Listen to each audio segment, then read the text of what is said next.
Hello, my fellow Extraordinary Americans. I'm Samaddar, and this is Extraordinary America. What is Extraordinary America about? You see, American identity is about freedom, the opportunity for a better life, and the pursuit of happiness. Welcome to Extraordinary America. Dennis is an extraordinary American, and I'm glad to have him on the show. Dennis, are you there? I sure am. Thanks so much for having me. What a great joy to be with you and your audience. Thank you, Dennis, for taking the time to do this podcast with us. And so, can you tell me and the audience a little bit more about yourself, your background, your story, and how you got started? Sure. I mean, I had, like I said, I didn't graduate with, super GPA, credentials.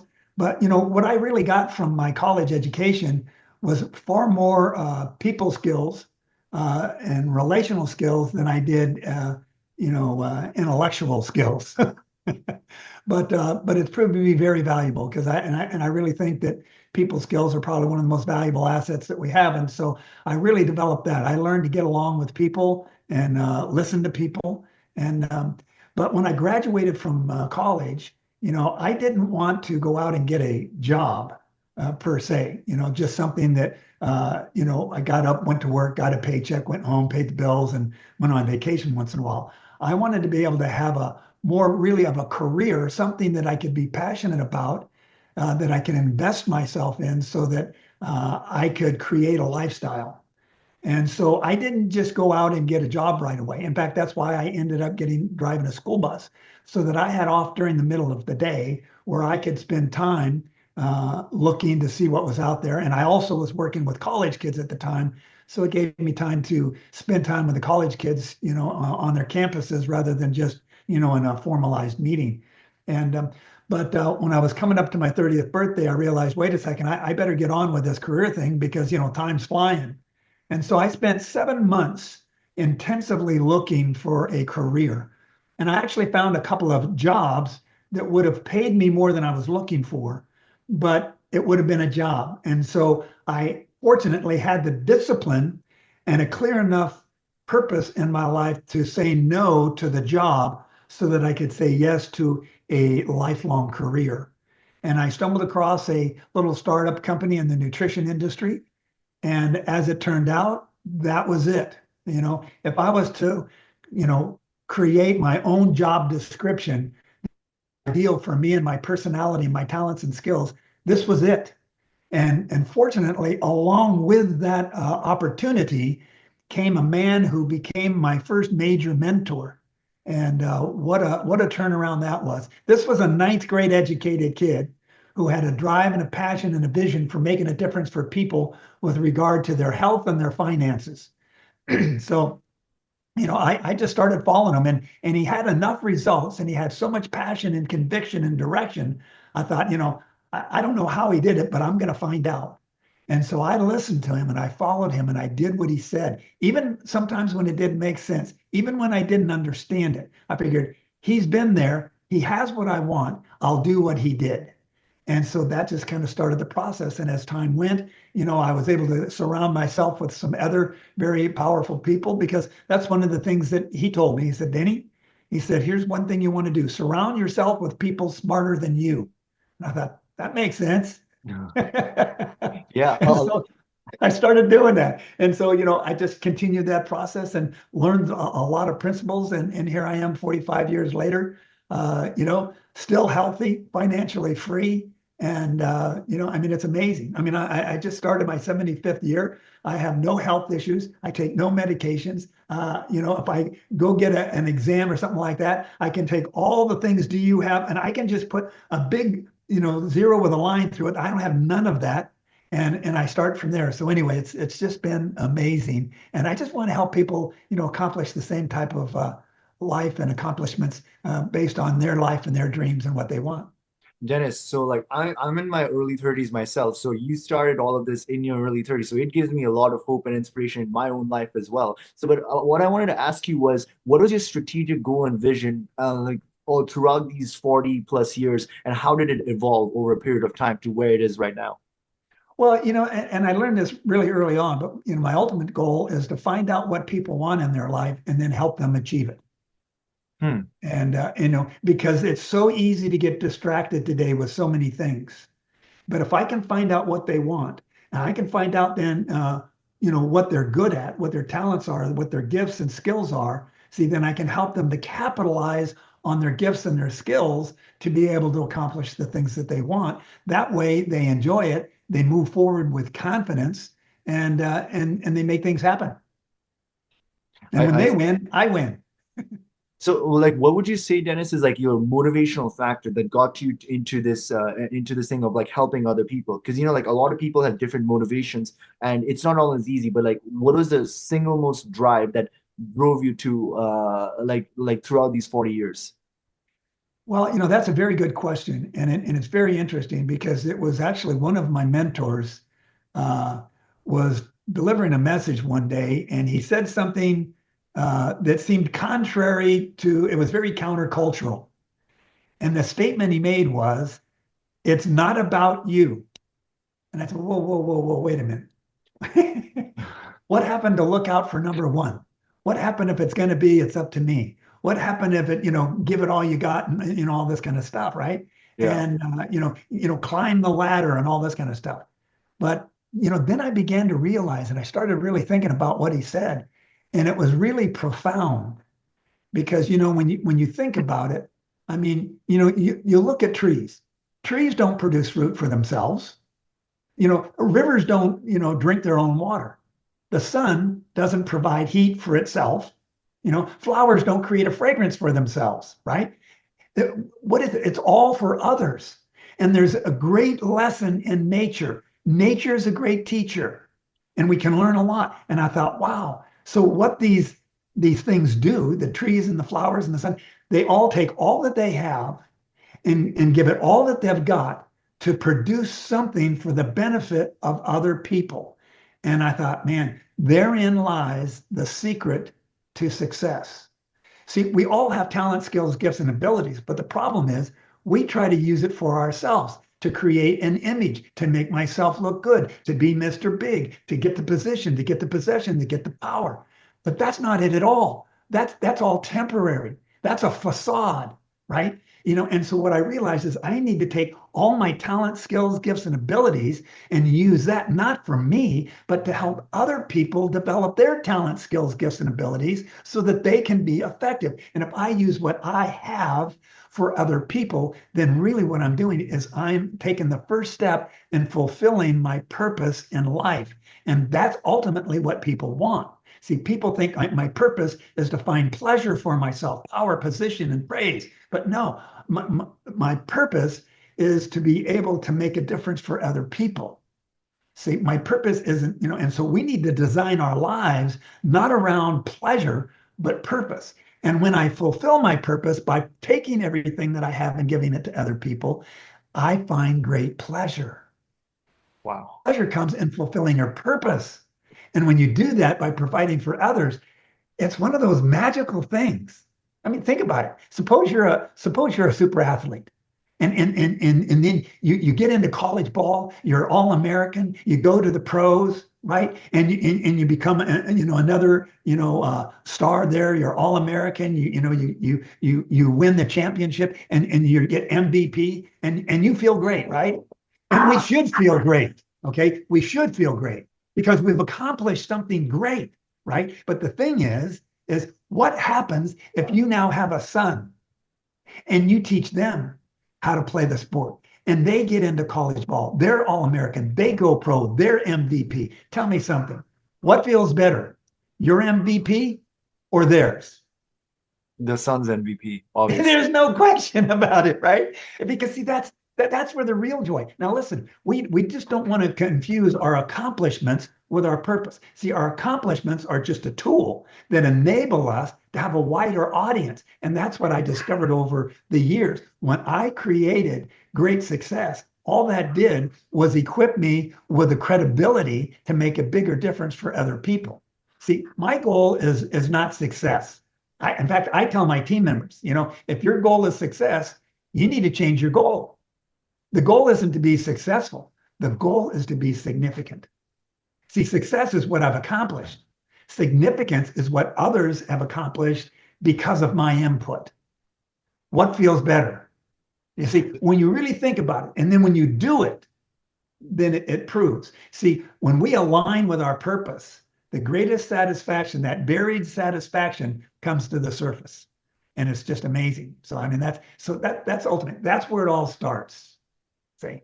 Wow, Dennis, like the what you said was so profound and it's so relevant in today's society because right now there's almost like kind of like in our country we almost have like a spiritual warfare between empathy and narcissism, you know? So what you Yes. were describing is basically the two sides, like where one is for the ego and one is for possessions and for your own glory, and the others is for a service mentality to serve others. But ironically, happiness comes more when you serve others. But people find that out like much later, or sometimes they don't even find that out until like the end of their lives, or maybe not even then. Yeah, and so can you imagine if we can embed that thinking into young people, as they're beginning their careers, as they're beginning their life. That's one of the things that, I think is just vital for us, uh, is to infuse these principles and these concepts while people are young so they can develop it. I mean, it's very interesting because if people can understand where they are in their lives, and let me just share you a couple of ideas here, just, from for each decade about how we live our lives. The first decade is all about, security. Okay. The first 10 years, I need to be provided for, I need to be taken care of, right? And so that's vital for us, okay? So that we learn, to live and to feed ourselves and take care of ourselves. We learn that our character is developed in that first decade. Now, the second decade, our teens, that's the decade of self-awareness. That's when everybody's trying to figure out, wait a minute, who am I? What am I here for? And so we have this huge identity, crisis in our country, in our world today, because people are trying to figure out, who am I? And so we need to understand who we are. And so once we understand who we are and we become self-aware, it's that, okay, now I understand a little bit who I am. The 20s, okay, now that I know a little bit of who I am and how I'm going to live my life a little bit, right? I said, okay, I'm out of school. I've got my education. So the 20s is, okay, but now what? I'm going to move out of home. I'm going to have to live on my own. How am I going to survive? I mean, I've gotten my education, I've got my degree, but so what? I graduated from college. So what? How am I going to survive? So the 20s is the decade of survival. And we figure out how I can survive. Once I've learned how to survive, when I get to the 30s, I said, okay, yeah, listen, I've made it for 10 years. Okay, I can survive. But now in the 30s, I want to learn how to succeed. Okay, if I can survive, I need to succeed. And so we become very competitive. And this is where that, look out for number one kind of stuff, unfortunately, can override us. But we're very competitive. We want to do, it's not just to do well, but I want to do better than the next guy, right? So, I want to succeed.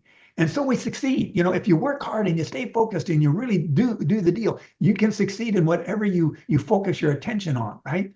And so you succeed, but then you get to your 40s and you say, well, okay, so I've succeeded, I'm doing well, but so what? What's the meaning of it? So the 40s is the decade of significance. What difference does it make?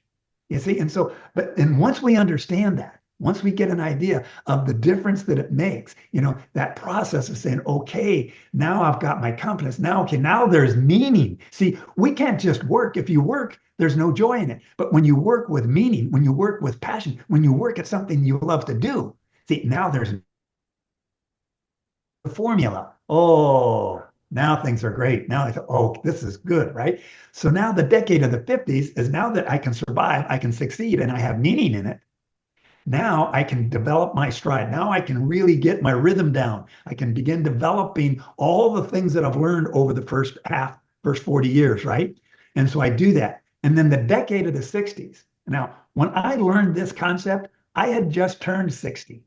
And so when I'm listening to this, and I said, yeah, yeah, yeah, right? This is all it, right? And then he said the 60s is the decade of strategy, right? Because now I can take all this, I've got my rhythm going. Now I can strategize as to how to capitalize and make the biggest difference with all that I am and all that I have, right? Do you know statistically that the 60s is the most successful decade in a person's life? Uh, It's I fascinating. had no idea, Dennis. Like most people just assume that 60s is when you retire, and it's life is No, no, you're just getting started. I'm telling you, man, I mean, that's like the general thinking, like 65, oh, retirement age, like life is done, now ready to die. oh, it it's true, but you're just getting started now. The 70s, what's the 70s then? Okay. The 70s is the decade of succession. Okay. So now that I've got it all, what am I going to do with it all? And so now, see, and this is so important, especially for older people over, who are 70 and up. See, they think they're on the downhill. No, now they're coming into the most significant, powerful part of their life because now comes the time for imparting all that I have to other people. Who am I going to leave this to? How am I going to create a legacy that continues on after I leave?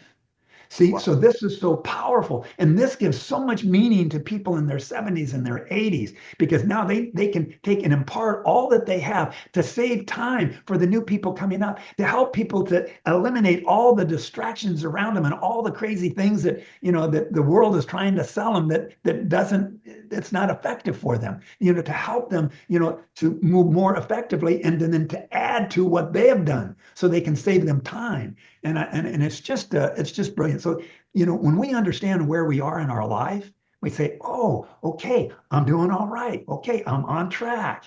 And so you're the 30s. I mean, listen, you're prime time here, and this is why, I tell people, and this is and I practice this, and it made a huge difference. Find a mentor. Find somebody who has the characteristics that you have, who has the character that you want, who's done the kind of things that you want to do the way you want them to be done, where there's honesty and integrity and class and effectiveness. Like, find somebody like that. And I'm telling you, some people would be amazed if they realized they could go up to these people and say, listen, I've watched you, I've observed you, I love what you've done, I love how you do it. Would it be possible for us to just go out and have lunch and talk for an hour?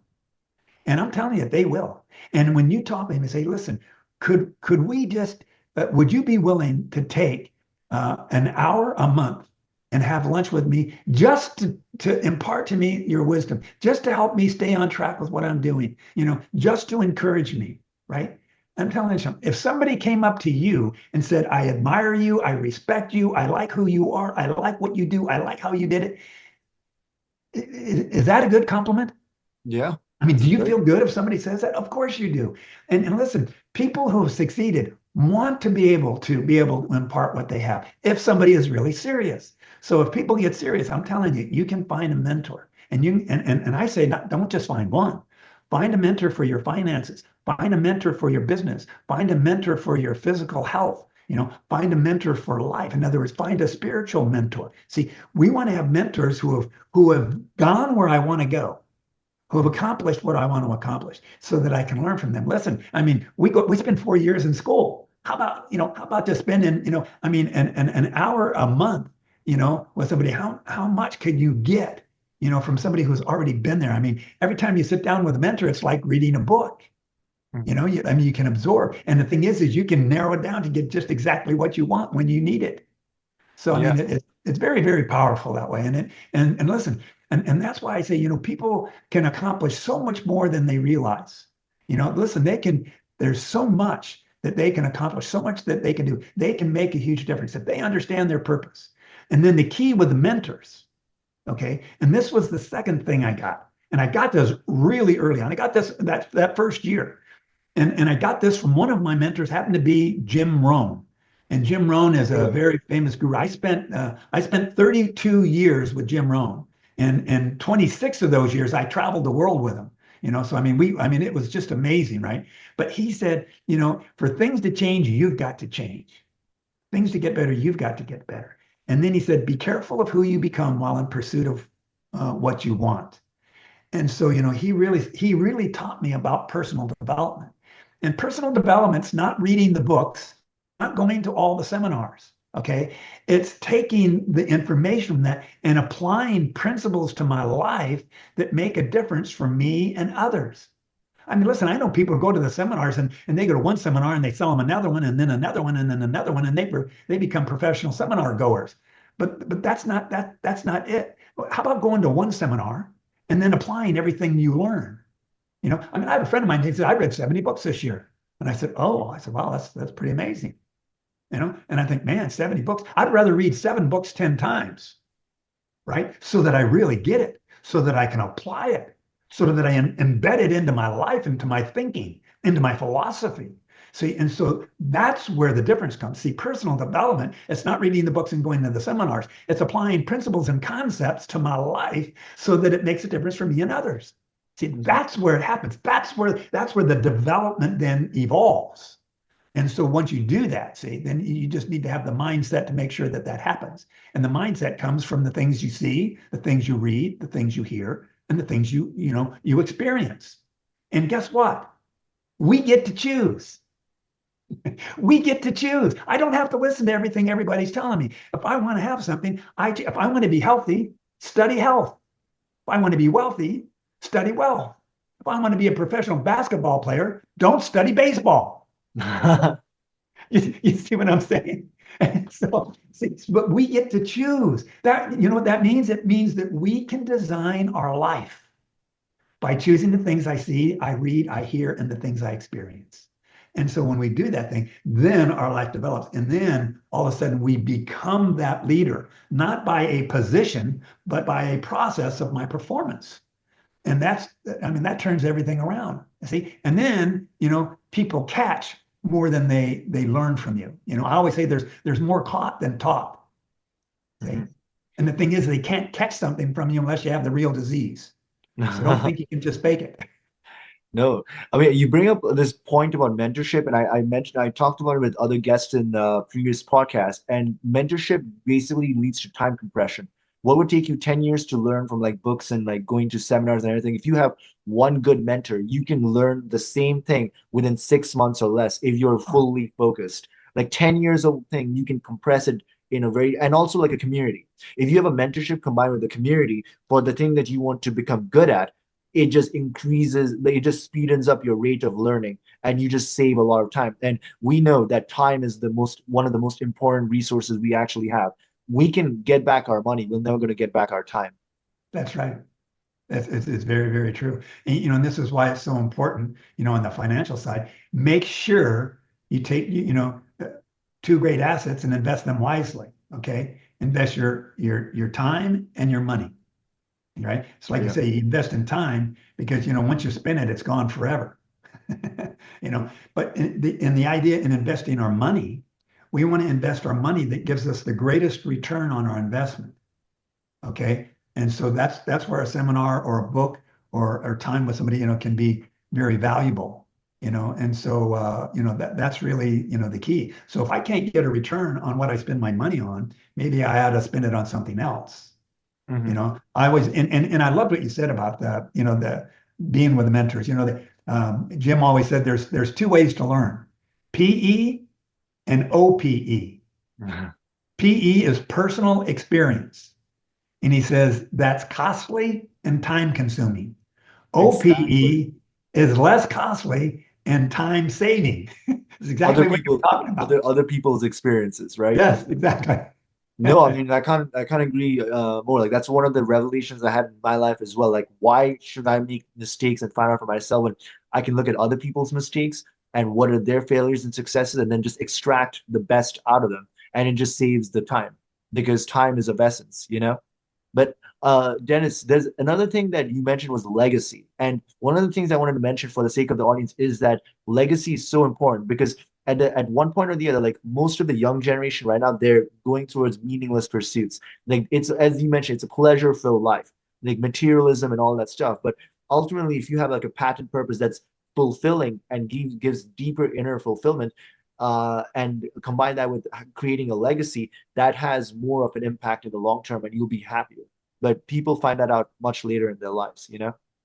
It's true, but it's one of the things, you begin trying to lay out for people. In other words, it's a part of your purpose. In other words, when people tell me what they want to accomplish, I say, okay, that's a noble endeavor. Why do you want that? And then they tell me why, and I say, okay, well that's great.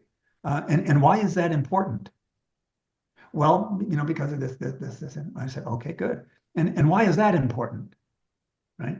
And then it kind of dig a little bit deeper. See, and you ask that why question 5, 8, 10 times. And so, what you're doing there is you're locking in their motivation. See? Because if it's that strong, if it's that, if they have enough reason, you see, then they keep going. That's the source of the motivation.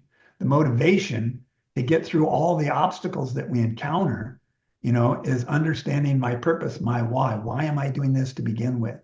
See, and so that's that process. And then again, ultimately, it comes down to, okay, let's leave it to others. We want to do what we can so we can make a greater difference for our children and our grandchildren and our great grandchildren, and then for those people in our community, to make it, to make that difference for them. And so, that's just it. As you get back, what's interesting is when I turned 70, the decade of succession, one of my mentors who taught me that concept, he asked me this, and it's so interesting. This guy never does anything without a reason, right? And so he asked me this question when I had just turned 70.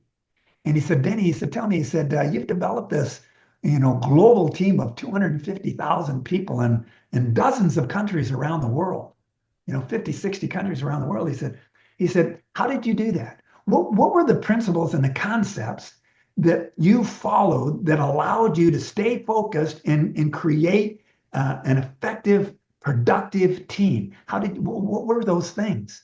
And I said, well, there are a lot of them. He said, make me a list.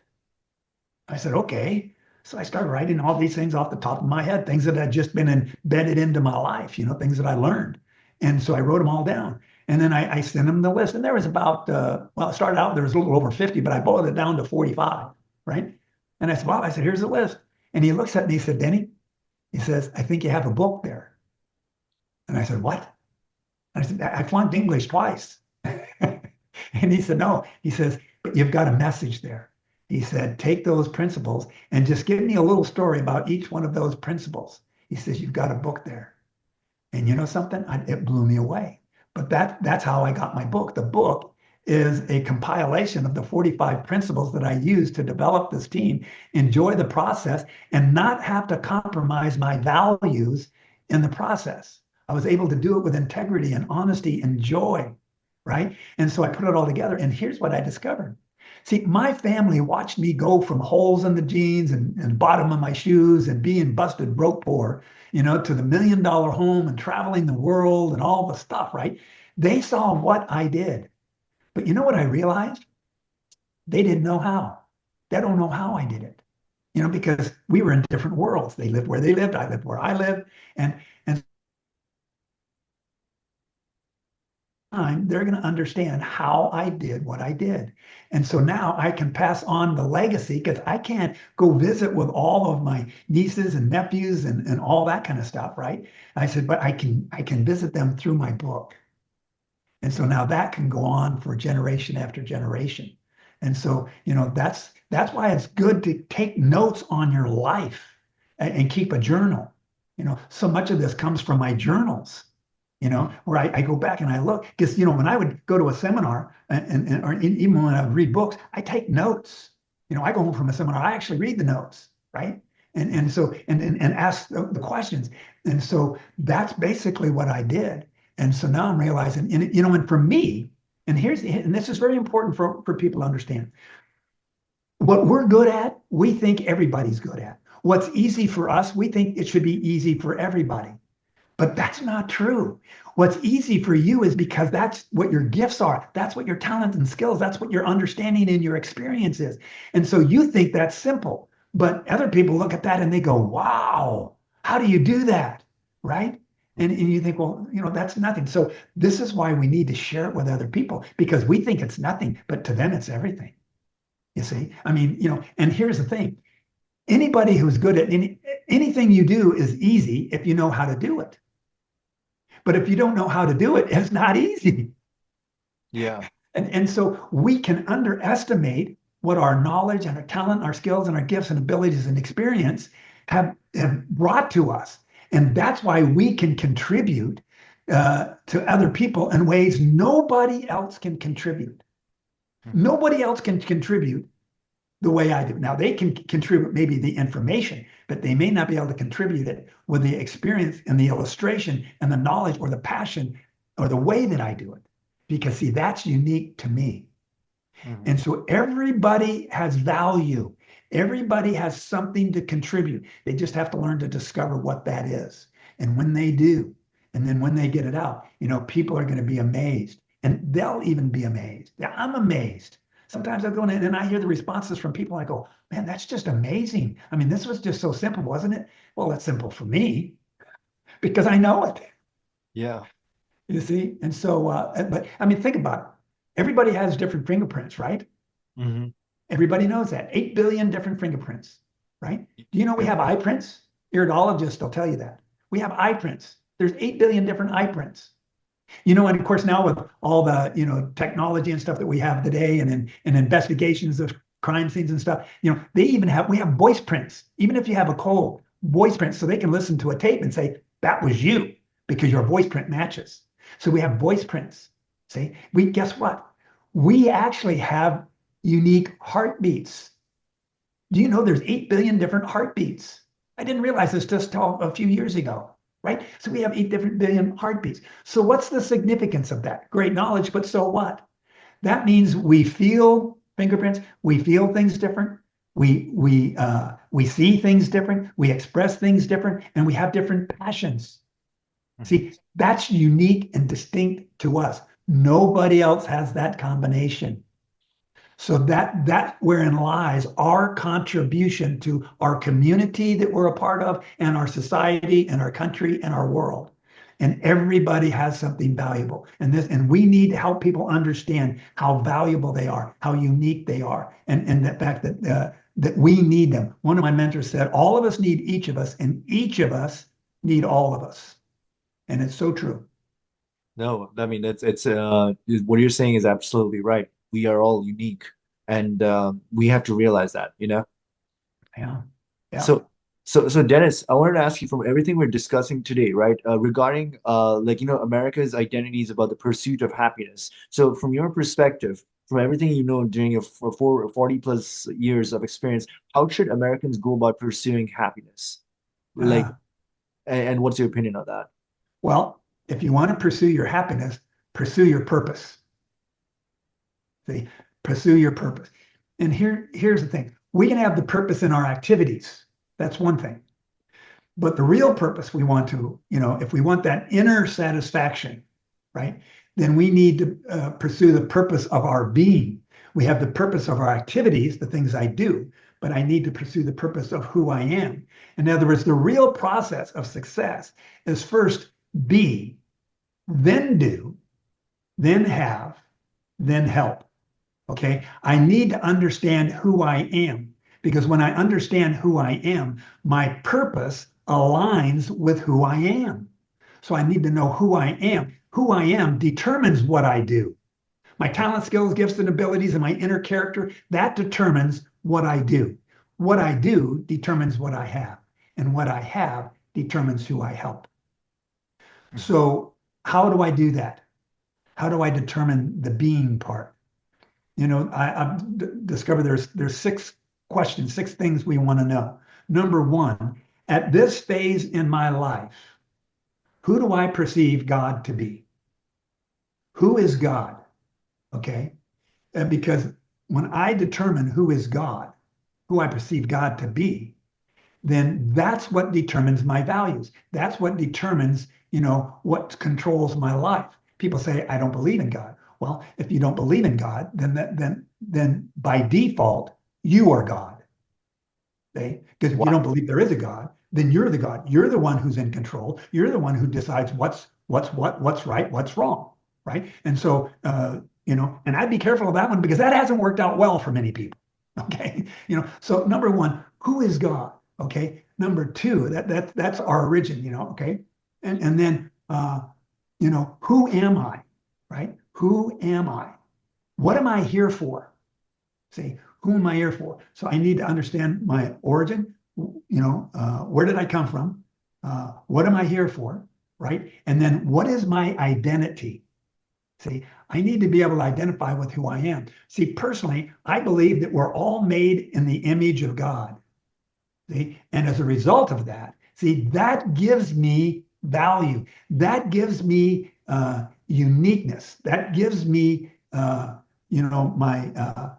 my heritage. That's where I gain uh, the prospect, the process of who I need to be. Because if I'm made in His image, then He is the example. He is the mentor of mentors. Mhm. See? And then morality. We have to determine what is right and wrong. What determines right and wrong. And I believe there is a right and wrong. And everybody, if you really think about it, they all know that there's a right and wrong, right? Mhm. The Yeah. determining factor, what they argue about is, well, how do I, who sets the standard for what's right and wrong? And that's where I go back to God again. You've got to have, a God that has the standard. He is the standard, because if He created everything, then He's the standard of everything. He's the expert in Totally. it. So, Yeah. so we have that. And then we have our destiny. Where am I going? What am I going to do with it? How am I going to live this out? And when we understand the answers to those questions, see, then that will help me to understand my being, who I am internally. And so when I combine that with my activities, then that's where the greatest fulfillment comes in our life.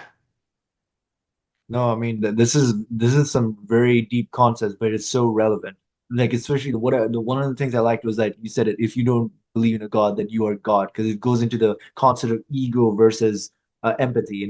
God symbolizes empathy, and the ego symbolizes you, like working for yourself versus working for the betterment of others. So yeah, it's some really deep concepts that I would want my listeners to definitely think about.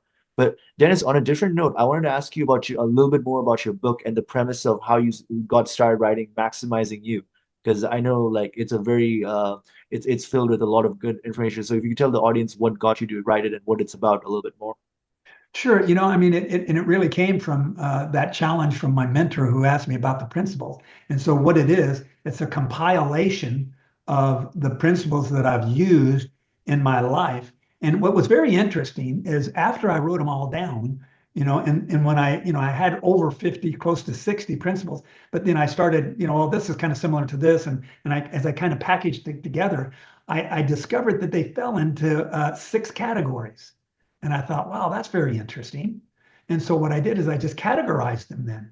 And I discovered the 6 categories. The first category was purpose. Okay. What's my purpose? And once I understand and discovered my purpose, then I noticed that there's a lot about personal development. And I thought, okay, if I understand my purpose, then I need to become the person necessary to fulfill that purpose. I need to take all of those talents, skills, gifts, and abilities and develop them so that I can fulfill my purpose, which is really designed to contribute to, society and the world. Mhm. And if I'm going to develop myself personally, that personal development to become that person, I'm going to have a mindset. I'm going to have a philosophy, a way of thinking so that I can stay focused. So I need to learn to stay focused. See, our thoughts control our mind, right? But we control our thoughts. Mhm. See, so if I control my thoughts, then I can control my mind. And if I can control my mind, then I have a stronger will. And as I develop that, then, okay, now I need to deal with people. And I noticed there was a whole category that was people skills. And so I learned to develop certain people skills. Okay. In other words, it's the greatest asset that we have. And again, in line with, it's not about you. The 2 main people skills I learned was number one, be interested, not interesting. We so much of the time, especially in the new people, we want to try to be interesting. You don't have to try to be interesting. If you're interested, you become interesting. Have you ever met somebody who was really interested in you that you didn't find interesting? But if they're interested in themselves, what happens? You want to leave. Mhm. You see? So, Yeah. so, so it's the people skills. And then we can become a leader, not by position, but by performance. Because of who I am and the way I am, I begin leading others into this idea of knowing their purpose and becoming that person and staying focused. And then once I develop the leadership skills, the key then is becoming balanced in it all. And that was the 6th category. How do I keep everything balanced? We've got 7 areas in our life. We have our finances, we have family, we have our physical lives, our personal lives, our professional lives, our social life, and our spiritual life. Mhm. Everything in the world falls under one of those 7 categories. So we just need to keep those things in balance. And this is why that spiritual side of things is important. Think about it. We have body, soul, and spirit, right? Everybody, I think, kind of understands, sees how that works. I have my body, okay? I have my soul, my mind, will, and emotions. And then I have my spirit, my conscience, right? Now, we think that, we hear about body, soul, and spirit, but the reality is it should be spirit, soul, and body. The spirit, our conscience, okay, where the morality comes from, that determines what's right and wrong, what I do that's good or bad. So I need to let my spirit, my conscience guide and direct me. Okay. And the spirit tells the mind what to do, what's right and wrong. The mind makes the decision, the will carries it out, and then the emotions get the results. See, we're looking for what feels good, do it. No, that doesn't work.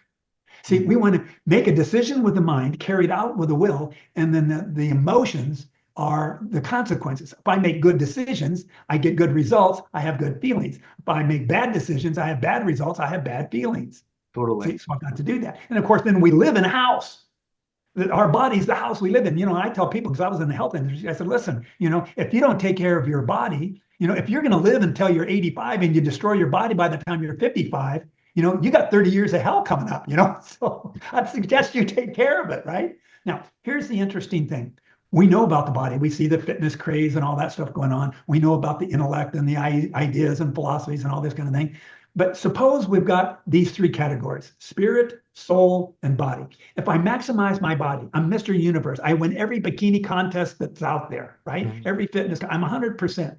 Mind, I'm genius in my IQ. I can accomplish everything. I've maxed out my mind, my will, my discipline, and all that. I maxed that out. Okay. So I got 100% here and I have 100% here. If I neglect the spiritual side, okay, if that just is, because we've thrown God out of school, out of government, out of everything, right? If we throw that out and I max 100% here and 100% here, that only gives me 2/3 maximum.